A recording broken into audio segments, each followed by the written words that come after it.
ihr Lieben. Hallo ihr Lieben. Wir sind in Hohenlockstedt am Mühlenteich. Ja, eigentlich wollten wir hier übernachten, gestern los.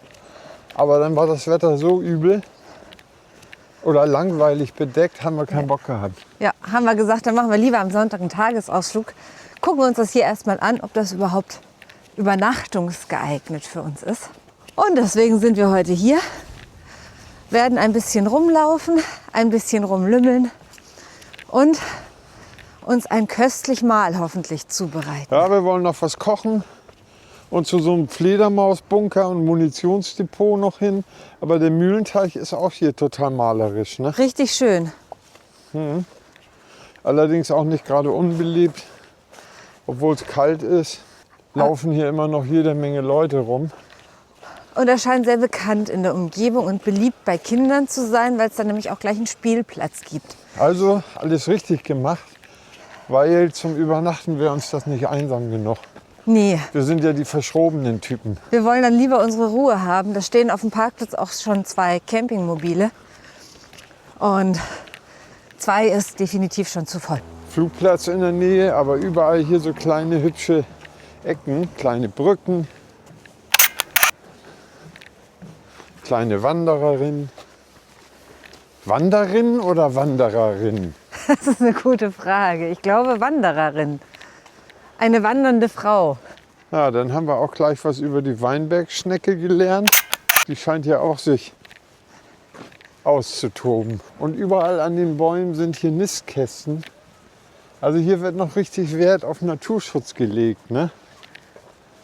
Und wenn die Bäume abgebrochen sind, dann bleiben die liegen. Möglicherweise. Und dieser Mühlenteich, da bist du in 10 Minuten rum. Und jetzt wollen wir uns gleich auf den Weg zum Fledermausbunker machen und was essen. Ja. Ja, Hast du keinen Hunger? doch, ich habe Hunger. Ja, gut. Ich bin auch sehr gespannt. Wir waren gestern bei Decathlon, weil ich gehofft hatte, dort eine Isomatte zu finden. Spoiler, nein. Und Wobei Marion eine andere Vorstellung von Isomatte hat als ich. Ich kenne die noch als so eine Kunststoffmatte mit so Schaum, ne? Also so ein dünnes Ding. Marion besteht aber darauf, dass sie aufblasbar ist. ich suche eine aufblasbare Isomatte. Ja, aber ich habe das kennengelernt, dass das Isomatten sind. Ja, Schatz, das ist damals. Also zu meiner Zeit vor als die 50 Technik noch Jahren. nicht fortgeschritten war. Zu war das meiner vielleicht- Zeit, als der Krieg gerade beendet war. War das vielleicht eine Isomatte? Aber schreibt mal in die Kommentare, was versteht ihr denn unter Isomatte? Einfach so eine dünne Yogamatte? Nee, Oder- nee. Nicht eine dünne Yogamatte, Wie so eine sondern Zentimeter schon dicke. diese weiche Schaummatte.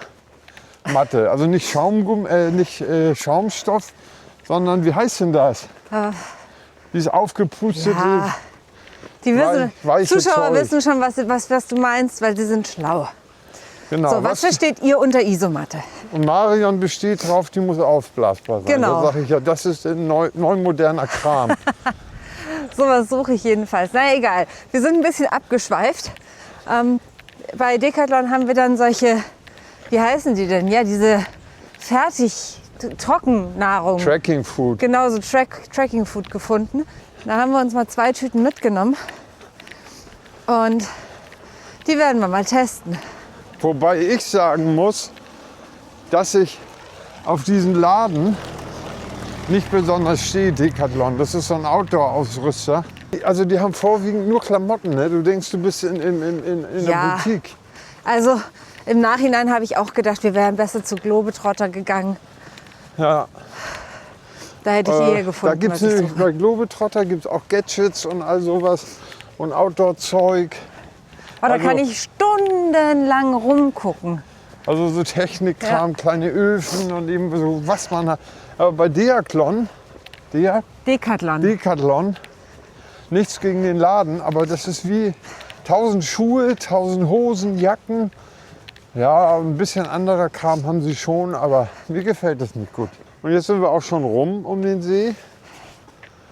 1 Kilometer. Um den Mühlenteich. Und jetzt machen wir uns auf zum Fledermausbunker und dann, ich habe Hunger.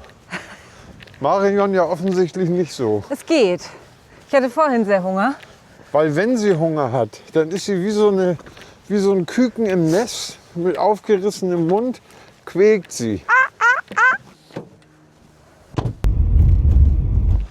Nachdem Google uns jetzt irgendwo vor so ein gesperrtes Gelände geführt hat, haben wir jetzt die Zufahrt gefunden mit 2 Kilometer Umweg und laufen hier auf so einen unverschämten Weg Unverschämt. Es ist eine Unverschämtheit. mit riesen Brocken, als ob man in so einem Gleisbett geht. Ja, das stimmt. Jedenfalls sind wir jetzt hier am Fledermausbunker oder Auf dem Weg dorthin. auf dem Weg dorthin. Wir wissen auch nicht so genau, was uns da erwartet. Da haben wir sogar 2 Bunker, ne? Ich glaube sogar 3. Guck mal hier, das ist der erste. Ein ehemaliges Munitionslager als Winterschlafplatz für Fledermäuse. Sei immer du selbst, außer du kannst Batman sein. Dann sei Batman. Geil. Richtig geil. Und so sieht das da drinnen aus. Man kommt da jetzt natürlich nicht rein. Und die sollen sich ganzjährig hier tummeln, die Fledermäuse. Und da oben können sie reinfliegen. Wir können da jetzt, Nicht mal reingucken. doch, wir können da reingucken. Ja, Ach, da ist dieser Spalt offen. dieser Spalt, da dürfen wir wohl mal reingucken. Ich darf mal. Wir haben ja unseren wundervollen 3 Meter Selfie-Stick mit der 360-Grad-Kamera dabei. Was Wie es denn da drin aussieht. Was denn da drin so los ist und wie es da drin aussieht. Aber Genau. wir wissen es nicht. Da drin ist wahrscheinlich stockdunkel. Ja, So. Das ist eben auch so ein Vorteil. noch ein bisschen höher bitte. Und ein bisschen gerade halten. Ich fürchte aber, dass wir da nichts sehen können da drin. So, mal eben gucken. Ja, man sieht nichts. Wie Sie sehen, sehen Sie nichts. Aber wie schon Einstein gesagt hat, wo kein Licht ist, ist dunkel, ne? Jetzt gehen wir mal darüber. So, dann haben wir hier nämlich gleich noch einen Bunker mit 2 Eingängen.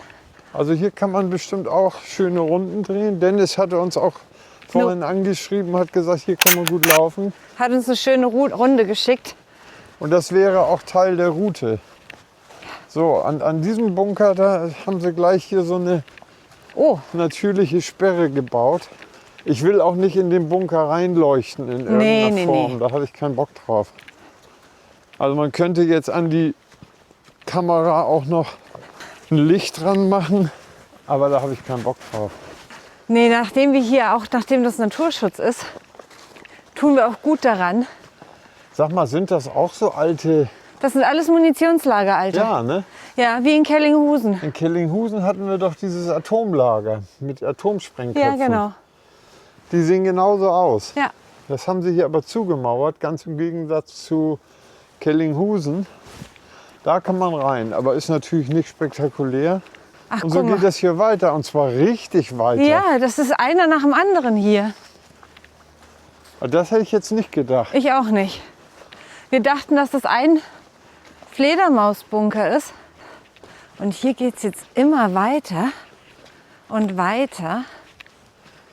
Das nimmt überhaupt kein Ende hier. Da hinten geht das immer weiter. Noch ein Bunker und noch ein Bunker. Und noch ein Bunker und noch ein Bunker und noch ein Bunker. Es ist echt. Hier möchte man ja mal nachts unterwegs sein, wenn die ganzen Fledermäuse unterwegs sind. Das würde ich doch gerne mal sehen, was hier so los ist. Meinst du, da ist viel los? Ich habe keine Ahnung, ehrlich gesagt. Ich weiß auch gar nicht, wann das hier ein Ende nimmt. So, hier hat irgend so ein Spezi Palette hingestellt, um da oben reinzugucken. Aber ich fürchte, er hat sich verschätzt. Ja, Er müsste ungefähr 2,50 Meter groß sein. guck mal, hier sind Notizen. Fledermäuse, 19.01.2023, 24 und 26. Langohr. Hatten wir 8? 14.01. Das ist erst ein paar Tage her, Ja. dass hier durchgezählt wurde. Ah ja. Ah ja, das ist interessant. Also 27 Fledermäuse sind hier gezählt Da worden. wollen wir wohl. doch gleich mal gucken, ob am nächsten auch so eine Notiz ist. Ja, Also da hat irgendjemand natürlich einen Schlüssel und guckt dann da rein und zählt. Ne? Ja, Da haben sie aber sich richtig Mühe gemacht, das zuzumauern da ist die nächste Notiz. und dann hier alles so anzubringen. Ne? Ja. 9 Frausenfledermäuse, 6 Langohrfledermäuse, 12 Wasserfledermäuse und 45 Zwergfledermäuse. Das ist ja Wahnsinn, wie die Natur alles zurückerobert. Hier mussten natürlich große, schwere Fahrzeuge auch zu den Munitionslagern kommen. Und davon sind jetzt nur noch kleine Wege übrig. Offensichtlich 8 Bunker. 8, ne? Ja, Finde ich irre. Also ich habe gedacht, das ist so ein kleiner Bunker. Aber dass das hier so riesige ehemalige Depots sind, geil. Aber jetzt müssen wir trotzdem mal einen Essplatz finden. oh ja, jetzt habe auch ich Hunger. Warte. Genau, jetzt piepst sie endlich. Ja, So, jetzt haben wir hier einen Platz gefunden. Klozelt ist auch aufgebaut. Wasser kocht. Noch mal ein bisschen aufpassen, dass wir nicht hier oben... nicht zum Nachmachen geeignet. Marion baut schon mal das Esszimmer auf. Da hinten ist das Bad, ganz im Hintergrund. Aber hier wird es nicht heiß, hier oben. Das Esszimmer steht. Noch nicht schön hingestellt, aber es ist aufgebaut. Wasser dampft. Dal with rice and lentils. Und da haben wir Spaghetti Bolognese hier. Ja, ist ja relativ schnell eingerichtet, so ein Plätzchen. Ne? Also wir haben definitiv zu viel Kameraequipment. Haben wir vorhin festgestellt. Wenn wir wandern gehen oder so, kannst du das komplett vergessen. Wir zeigen das nachher nochmal, was wir alles dabei haben, um dieses Meisterwerk der Cinematografie zu vollenden. Ach, guck mal. So funktioniert das. Hier ist eine integrierte Luftpumpe. Ach nee. Wo hast du das her? Das hast du von Katrin geschenkt bekommen. Ah, von Katrin. Ja. Grüße gehen raus an Katrin. Ach so. Ja, da pumpst du hier einfach, ne? Dann kommt da überall die Luft rein. Das ist aber cool. Das ist richtig cool. Das ist aber richtig Und da cool. drüben ist ein Luftauflass. So. Und es ist ja so im zusammengefalteten Zustand so ein kleines Säckchen nur, ne? Genau, warte. Flugzeug hier, Flughafen in der Umgebung oder was? Passt in dieses Täschchen rein. Geil. Ja, was von wem ist das? Zeig mal. Adventure Shop. Ja, probier's mal aus. Wenn schon, denn schon. Und? Herrlich. Hier wird jetzt Kaffee zubereitet. Übrigens, dieser Espresso hatten wir, glaube ich, auch schon mal gesagt. Der ist richtig geil. Ja, der ist sehr lecker. Besser als jeder lösliche Kaffee. Ist nur von der Konsistenz her so wie feinster Sand. Also bei Wind nicht zu empfehlen. Es ist nicht dieses Granulat, was man kennt. Ja. Und fliegt gerne überall rum. Und weil das so fein ist, bleibt das überall kleben. Kocht. Sehr gut. Perfekt. Aus. Und jetzt brauchen wir wieder neues Wasser, glaube ich, für unsere... Für unser Essen. Genau. Wir müssen mal kurz einschieben, unser Video, weil wir haben hier im Nachhinein oder mittendrin oder am Ende vom Video noch was erlebt. Also wir wollten eigentlich gerade schon nach Hause fahren. Genau. Und deswegen diese kleine Geschichte jetzt.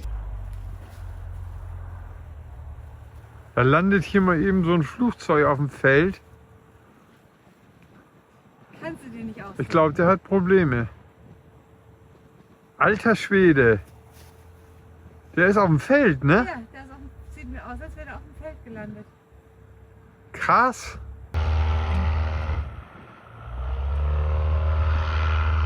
Jetzt startet er wieder, ne? Das sieht so aus, als würde er starten wollen. Auf dem Feld. Nee, der gibt nicht genug Gas. Der kommt nicht hoch. Ich glaube, der macht Anlauf. Der nimmt Anlauf. Aber mitten auf dem Feld oder was, ne? Ja.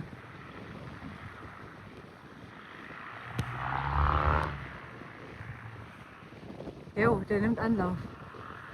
Der fährt an den Rand vom Feld. Und dann mal los.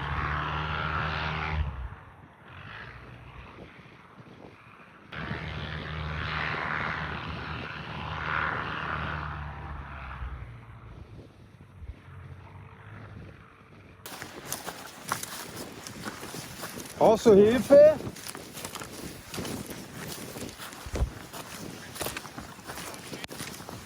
Was? Ob wir ihn zum Hangar bringen können. Brauchst du Hilfe? Guck mal, jetzt fahren wir ihn zum Hangar. Haben wir doch eine gute Tat gemacht. Geil. Richtig cool. Ja, der hat irgendwie Motorprobleme. Also es ist der Wahnsinn, ne? Wenn man unterwegs ist, was du für Sachen Man erlebst. erlebt einfach echt immer irgendwas. Also, der ist hier tatsächlich notgelandet, der Pilot.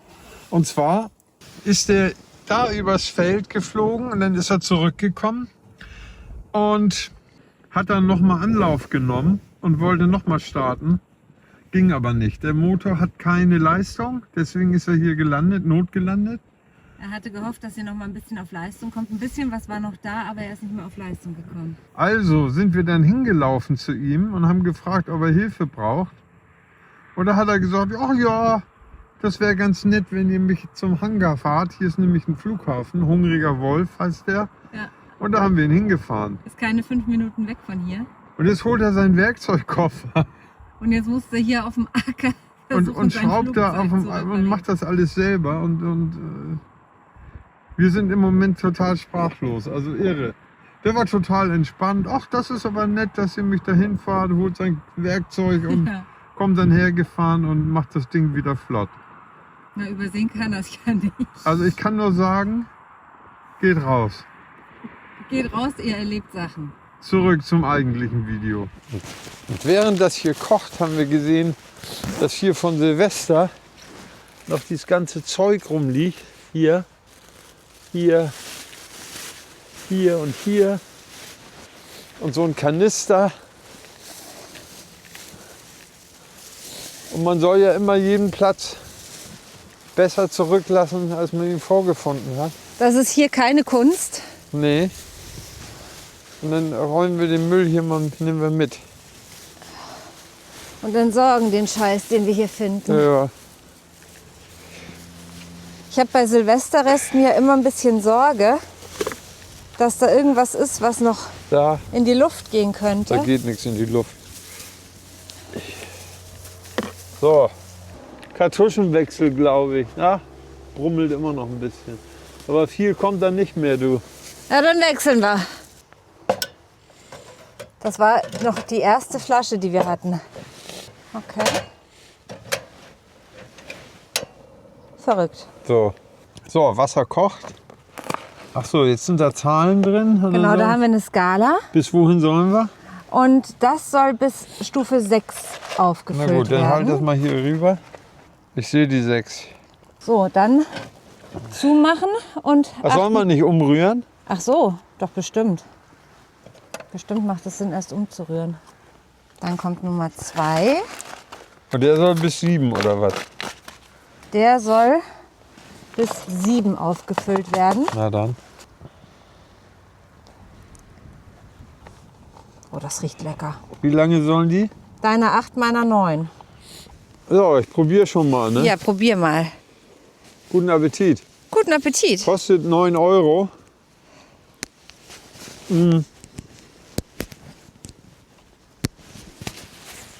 Ist wenig, aber schmeckt gut. Ich bin gespannt. Ich habe hier so eine coole Decke, die eigentlich als Kopfkissen zusammengefaltet werden kann, als Decke verwendet werden kann. Und dann aber auch mit Druckknöpfen. Probier mal. Okay. Sehr lecker. Reis, Linsen. Orientalisch gewürzt. Ah, das schmeckt sehr geil. Das finde ich allerdings auch. Also ich finde die sind von Simonde mit D. Total lecker. So, wie vorhin versprochen, mal ein kurzer Blick auf unser Kameraequipment. Wir sind da total überladen, aber heute haben wir ja auch keine große Wanderung gemacht. Aber normal ist das viel zu viel.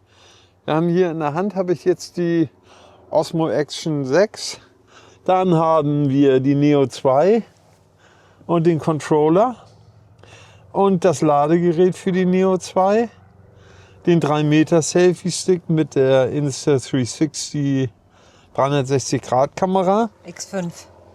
X5. Da haben wir hier die DJI Mikros. Dann haben wir Akkus für die Osmo Action. Dann haben wir die, wie heißt sie? Insta360 Go 3S. Mit dem kleinen Pott, den man rausnehmen kann. Ja, Den hat Marion immer eigentlich um den Hals. So. Und da haben wir immer schön First-Person-View. Ja, und den Controller für die Neo 2, diesen DJI RC2, den habe ich neulich gekauft. Kostet 369 €. Echt richtig teuer. Aber damit kannst du halt irre weit fliegen, ne? Und nicht immer nur die Neo alleine ist super. Hatten wir ja auch schon ein Review drüber gemacht. Auch wenn die autonom fliegt, aber mit dieser Fernbedienung kannst du halt viel weiter fliegen. Und geiler und höher auch, ne? 120 Meter hoch und Kilometer weit, wie auch immer. Die habe ich bei DJI direkt bestellt, weil, kleines politisches Thema, im Moment bestelle ich nicht mehr bei Amazon oder nur, wenn es wirklich nicht anders geht, weil die Zustände in den USA, ich finde es grauenerregend. Also ICE, diese Behörde für Immigrants, fängt da Leute auf der Straße wie die Gestapo, hat diese Renee Good erschossen, die Frau, die hat nur in ihrem Auto gesessen, wollte wegfahren. Erst hat der eine ICE-Agent gesagt, aussteigen, der andere hat gesagt, fahr weiter. Und sie sagt noch zu den Typen, ich bin nicht böse mit euch, alles gut. Und dann schießt er ihr zweimal in die Brust, einmal in den Kopf und einmal in den Arm, wie man jetzt nach der Autopsie festgestellt hat, natürlich tot. Die holen die Leute aus Schulen, aus ihren Häusern, aus Firmen, verhaften die. Den einen haben sie das Auge mit Tränengas kaputt gemacht, dass er blind ist, während Trump total durchdreht und die NATO bedroht und so weiter. Thema Grönland und seinen ganzen Wahnsinn, den er von sich gibt. Der Mann ist total krank. Also der ist wirklich krank. Nicht nur, dass er ein Idiot ist, er ist auch krank. Von wegen Magneten werden total schwer herzustellen. Und wenn man da Wasser übergießt, dann sind die kaputt.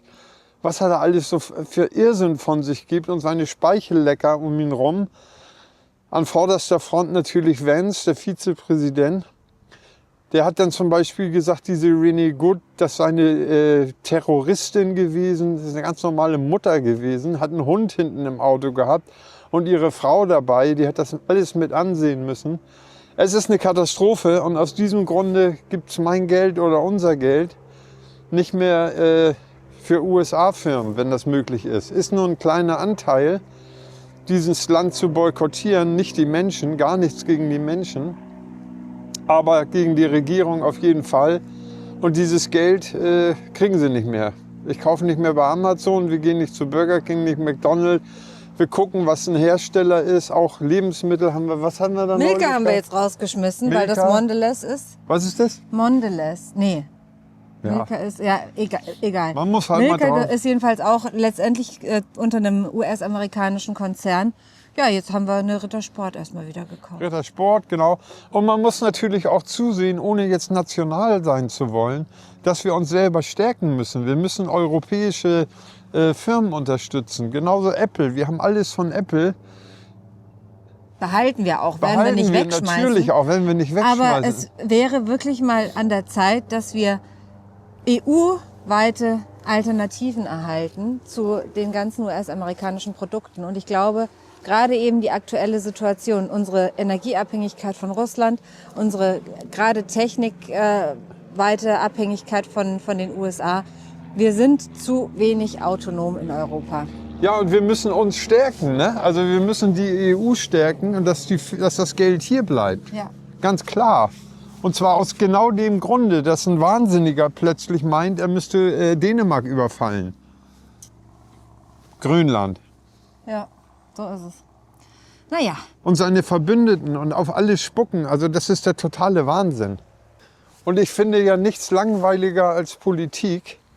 Ich weiß natürlich, dass man immer gucken muss, was es läuft und dass man auch Einfluss nehmen muss. Aber ich finde es eben stinklangweilig. Aber das, was da im Moment passiert, das finde ich also ganz grauenhaft. Wie auch immer, wir sind hier fertig. Nachtisch haben wir ja leider keinen dabei. Ja, weil du nichts mitgenommen hast. Wir hauen jetzt ab. Wir packen jetzt wieder Ist zusammen. auch zu kalt, ne? Ich habe da vorne noch ein bisschen Müll rumliegen sehen, den ich gleich noch einsammeln werde. Und dann sind wir raus. Und dann packen wir zusammen und fahren wieder zurück und haben einen schönen Tagesausflug, Halbtagesausflug gemacht. Genau. Wir freuen uns, dass ihr dabei wart. Vielen Dank, dass ihr dabei gewesen seid. Passt auf euch auf. Lasst euch nicht unterkriegen. Seid wachsam, was ihr kauft, was ihr macht, was ihr tut und was um euch rum passiert. Einfach nur sich Gedanken machen. Wie ihr euch entscheidet in vielen Punkten spielt letztendlich keine Rolle. Aber einfach das sich Gedanken machen ist oft schon der Sieg zu dem Ganzen. Abo und Like nicht vergessen. Kostet euch nichts. Bedeutet uns die Welt. Und denkt dran, draußen ist das Leben. Geht raus. Bis zum nächsten Mal. Tschüss. Tschüss. Ich habe noch nicht abgeschickt. Tschüss. Oha. Ja. So, ich pack mal eben noch den So, Müll dann hier. räumen wir das Esszimmer auf hier. Ich räume mal eben hier den Müll ein. Den zweiten sehe ich jetzt nicht mehr. Den zweiten von den Dingern sehe ich jetzt nicht mehr.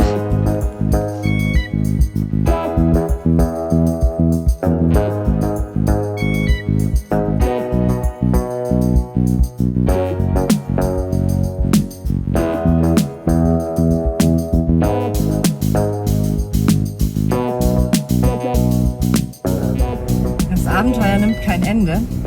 Wir fahren jetzt hinter einem LKW her, der hinter der Polizei herfährt. Wir haben tatsächlich noch die Polizei angerufen, weil der LKW, der vor uns war, ständig wieder auf den Standstreifen rausgeschlingert ist und zurück. Und das haben wir über 5 Minuten oder länger beobachtet und haben die Polizei angerufen. Und jetzt wurden wir gebeten, dass wir doch bitte auch mit rausfahren. LKW fährt raus, Polizei fährt raus und wir fahren jetzt auch raus. Ein Abenteuertag. Aber wirklich. Kleines Status-Update nochmal. Wir sind jetzt rausgefahren mit Polizei und LKW, haben unsere Daten dagelassen, haben gesagt, dass wir auch Dashcam-Aufnahmen gemacht haben.